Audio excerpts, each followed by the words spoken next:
Bienvenue dans cette nouvelle édition du 12-15. Au sommaire, affrontement entre l'armée et des rebelles présumés au Burundi. Les combats ont fait une centaine de victimes. Les contours de ces événements restent pour l'instant obscurs. Polémique autour des pourparlers de Nairobi. Des négociations ont débuté au Kenya en présence de groupes armés centrafricains, mais sans les autorités de transition. Et le président de la Banque africaine de développement, Donald Kaberuka, achève au mois de mai prochain son deuxième mandat à l'occasion de dresser son bilan à la tête de l'institution. Mais tout d'abord en Libye, les négociations sous l'égide des Nations Unies visant à mettre fin au conflit sont de nouveau reportées. Elles devaient reprendre ce lundi. D'après l'envoyé spécial de l'ONU Bernardino León, les belligérants avaient pourtant donné leur accord de principe pour la tenue d'une réunion de conciliation à partir de ce 5 janvier. Et au Burundi, c'est toujours le flou qui domine autour des événements de ces derniers jours. Pour rappel, une centaine de rebelles qui auraient tenté de déstabiliser le pouvoir de Bujumbura ont été tués lors d'une opération militaire de grande envergure. Jean-Célestin Djangé et Aminata Diak. Que se passe-t-il à la frontière entre le Burundi et la République démocratique du Congo? Difficile de savoir avec exactitude. Selon des informations de sources bien introduites, plus d'une centaine d'hommes armés ont été interceptés dans la province de Cibitoke, à une soixantaine de kilomètres au nord de la capitale Bujumbura. Après plusieurs jours d'un combat sans merci, ce groupe rebelle aurait été vaincu. Depuis, la situation serait à nouveau sous contrôle des forces loyalistes. Selon les informations qui sont à notre disposition, c'est que ce groupe a été complètement démantelé et que selon la liste des combattants qu'ils avaient, la quasi-totalité, si pas tous, avaient traversé la frontière pour venir attaquer le pays. Donc le groupe a été complètement démantelé. Donc le Burundi ne craint pas d'autres attaques en provenance de la RDC, mais reconnaît quand même qu'il y a d'autres personnes qui sont toujours de l'autre côté de la frontière, parce que l'est de la RDC est comme un hub de forces négatives. Selon des observateurs, les rebelles seraient entrés dans le nord-ouest du Burundi à partir de la République démocratique du Congo dans la nuit de lundi 29 au mardi 30 décembre. Leur objectif était de mettre à mal le pouvoir du président Pierre Nkurunziza. Il s'agit d'un groupe rebelle composé pour la première fois de Burundais Hutus et Tutsis, donc c'est-à-dire toute ethnie confondue. Et ce groupe conteste, disons, la gestion du pouvoir du président Nkurunziza, notamment au niveau des élections. Et c'est un groupe composé environ de 200-250 hommes et qui est venu du Congo et lourdement armé, d'après ce qu'on dit. La situation n'est pas sous contrôle parce qu'il est estimé qu'environ 20 rebelles ont été tués, mais d'autres auraient pu regagner la forêt de Kibira. Donc, c'est-à-dire que les combats continuent. Après 5 jours d'une impitoyable chasse à l'homme, plus de 100 assaillants auraient été tués. Les forces de l'ordre auraient perdu de leur côté une dizaine d'hommes, alors que 4 rebelles ont survécu. Cette situation intervient alors que la République démocratique du Congo et les Grands Lacs peinent toujours à désarmer les ex-combattants du FDLR. En Somalie, un attentat suicide a visé ce dimanche les abords de l'aéroport de Mogadiscio. 4 personnes ont été tuées d'après un dernier bilan provisoire. L'attaque a été revendiquée par les terroristes d'Al-Shabaab. L'aéroport abrite le quartier général de l'AMISOM, la force de l'Union africaine déployée dans le pays, ainsi que plusieurs représentations diplomatiques.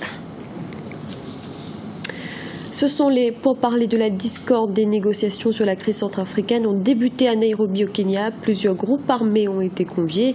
Les anciens présidents François Bozizé et Michel Djotodia auraient même été aperçus. Problème, les autorités de transition estiment avoir été écartées du processus. Aminata Diak. Qui a initié la rencontre de Nairobi? Des responsables des groupes armés centrafricains, à savoir l'ex-coalition Seleka et des chefs anti-Balaka, ont été invités dans la capitale kenyane pour des négociations.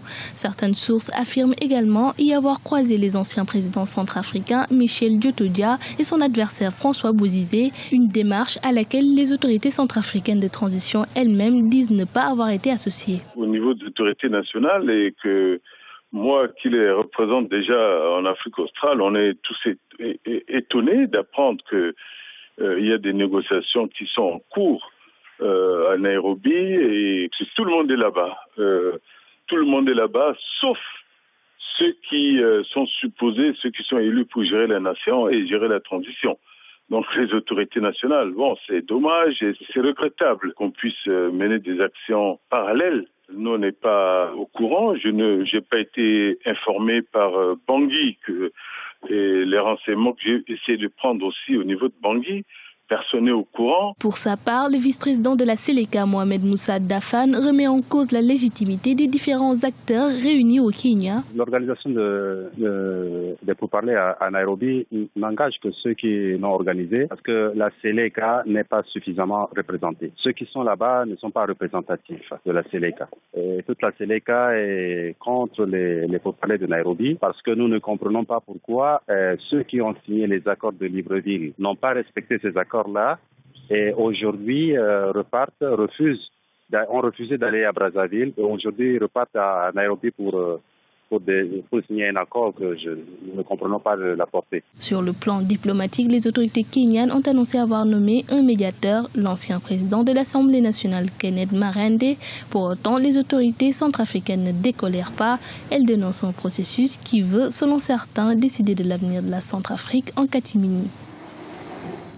Et puis, sachez qu'à Madagascar, le président Erason Ramaphosa devrait présenter ses vœux ce vendredi à l'occasion d'une cérémonie officielle. Cela fait presque un an qu'il est arrivé à la tête de l'État malgache. La rentrée politique s'annonce chargée pour la Grande Île, avec notamment la poursuite du processus de réconciliation nationale. Donald Kaberuka est président de la Banque africaine de développement depuis 2005. En mai prochain, il arrivera au terme de son deuxième mandat. À quelques mois de l'élection pour son départ, revenons sur son parcours et son bilan à la tête de l'institution. Gevanido. Que retenir du passage de Donald Kaberuka à la tête de la Banque africaine de développement? Élu en juillet 2005, l'actuel président de la BAD quittera la tête de l'instance financière panafricaine le 28 mai prochain. Un passage qui a permis à l'homme de donner une crédibilité internationale à la banque qui était en perte de vitesse dans les années 1990. Depuis 10 ans, l'Afrique a amorcé un décollage qui est loué par tout le monde. C'est un fait. Nous sommes aujourd'hui parmi les continents qui connaissent une croissance assez importante.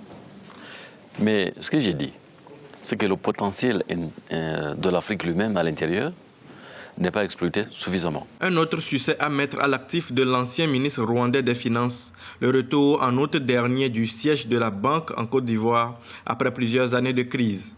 Aujourd'hui, 30% des opérations de la banque concernent le secteur privé. La Banque africaine de développement sous Donald Kaberuka a apporté d'énormes réformes et rationalisé ainsi que professionnalisé les procédures internes à l'intérieur de la banque, ce qui a permis à celle-ci de passer parmi les premières institutions du financement du développement en Afrique. 12,6 milliards de dollars de prêts de dons approuvés à l'intérieur du continent, ce qui n'est pas du tout négligeable. Il faut que le travail accompli par Donald Kaberuka au cours de ces 2 mandats puisse être redynamisé, puisse connaître une nette amélioration. La Banque africaine de développement va célébrer ses 50 ans en novembre prochain. Ses axes d'intervention restent inchangés. Infrastructure nationale et régionale, intégration économique inclusive, création de richesses par le secteur privé et la bonne gouvernance dans les États membres. Plusieurs noms circulent déjà quant à la succession de l'actuel président de la BAD. Il s'agit entre autres du Tchadien Bedorma Kordé, du Nigérien Akinwumi Adesina ou encore de la Cap-Verdienne Christina Duarte. C'était le journal de la rédaction. Merci de l'avoir suivi. Retrouvez dans un instant une nouvelle édition de l'information.